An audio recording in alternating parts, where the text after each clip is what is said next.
All right, today we're gonna bring an outdoor camera, and this is a 360 all views around. Now you could buy the services of cloud system, but you could also set up your own micro SD card. Underneath of it, you have your power on, your reset button, and then the micro SD card goes in there. Now the great function about this is that you don't have to worry about charging it or having it plugged in somewhere because it does come with its own solar panel. We're going to set this up. It's very simple. You just screw this on and locks it in place and you're set to go. Instructions are included in here. You are going to require the application in order to remote into this and capture anything, or you want to transfer from the SD card instead of taking it out. You can do it through remotely to your camera. You can buy the services too. Now it gives you instruction how to download the applications. It's made for Droid or Apple phones. So we're going to set it up and see how well it works. All right, this is the app that you're going to require to in order to enable this camera. So we're going to set that up and make sure it's working. All right, my recommendation is that to set this up, do it indoors. All right, I just heard a click. It's coming on. It's making a noise.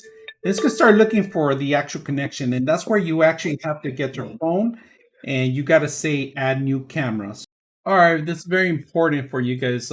There's actually two entries in here, right? The first entry is for the actual uh, solar panel that goes in there. So that's where you actually get your connection, and the solar panel connects directly to it, so it could keep it waterproof and sealed, right?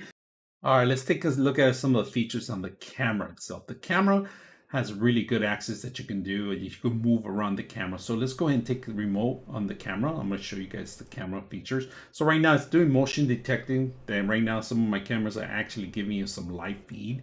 And here's the actual camera. You have the position to actually move the camera around any direction you want, pretty much. Right now we're at 2K quality, if you guys can see that, and this quality is really good.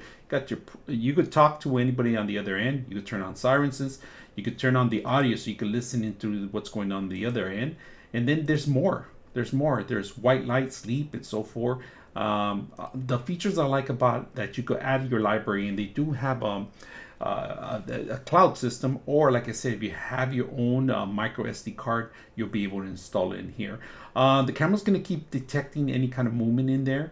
Anything you want to make changes, you can always go to the settings in here. On the settings, you have all these things that you can change. Right now, I don't have a micro SD card, so it's not detecting any micro SD card, but you could turn it off from here, power on.